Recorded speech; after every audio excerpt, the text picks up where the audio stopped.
Hello guys, എന്തൊക്കെയുണ്ട്? എല്ലാവർക്കും സുഖമല്ലേ? അപ്പോൾ ഇപ്പോൾ വീക്കെൻഡിലാണല്ലോ എല്ലാവർക്കും ഓരോ പ്ലാൻസൊക്കെ ഉണ്ടായിരിക്കുക.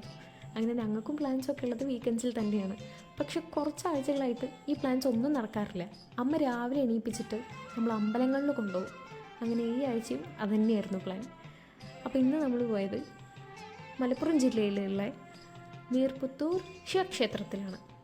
ഏകദേശം 3000 വർഷത്തോളം പഴക്കമുള്ള അമ്പലം എന്നാണ് ഇതിനെ അറിയപ്പെടുന്നത്. പിന്നിൽ പേടിച്ച് തലമുട്ടുന്ന് പേടിച്ച് വരുന്നതാണ് എൻ്റെ ചെറിയ ഏട്ടൻ. മഴയായിരിക്കൊണ്ട് പെടുന്ന് എഴുതിയിട്ടാണ് വന്നത്. പക്ഷെ എത്തിക്കഴിഞ്ഞപ്പോൾ എന്താ ആംബിയൻസ്, എന്ത് രസമാണ്!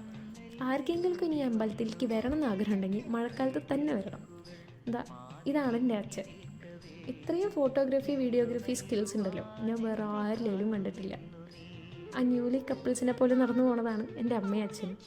അങ്ങനെ അമ്പലത്തിലൊക്കെ തൊഴുത് കഴിഞ്ഞിട്ട് അമ്പലക്കുളത്തിൽ അമ്മ മീനുകൾക്ക് കുറച്ച് പ്രസാദമൊക്കെ ഇട്ട് കൊടുത്തു. ഇത് കണ്ടിട്ട് ഞാനും കഴിച്ചോട്ടിന്ന് ഇരുത്തിയിട്ട് കുറച്ചൊക്കെ ഇട്ട് കൊടുത്തു. അങ്ങനെ ഇതൊക്കെ കഴിഞ്ഞിട്ട് തിരിച്ച് വീട്ടിലേക്ക് പോകാൻ നിൽക്കുകയായിരുന്നു ഞങ്ങൾ. അപ്പോഴാണ് അമ്മയ്ക്ക് അടുത്ത ഒഴുകലി, അടുത്ത അമ്പലത്തിലേക്ക് പോകാമെന്ന്. നല്ല മഴയായിരുന്നു, എന്നാലും വേണ്ടില്ല, നമ്മൾ അടുത്ത അമ്പലത്തിലേക്ക് പോയി. അവിടുന്ന് പ്രസാദം ഇട്ടൊക്കെ കഴിഞ്ഞിട്ട് തിരിച്ചു വന്നു. അപ്പോൾ തൽക്കാലം ഇന്നത്തേക്ക് ഇത്രേ ഉള്ളൂ. ഈ പോക്കണ്ടിട്ട് മിക്കവാറും അടുത്ത ആഴ്ച ഇതൊക്കെ തന്നെയായിരിക്കും പരിപാടി. അപ്പോൾ എന്തായാലും അടുത്ത വീഡിയോ ആയിട്ട് പിന്നെ കാണാം. Bye bye, see U.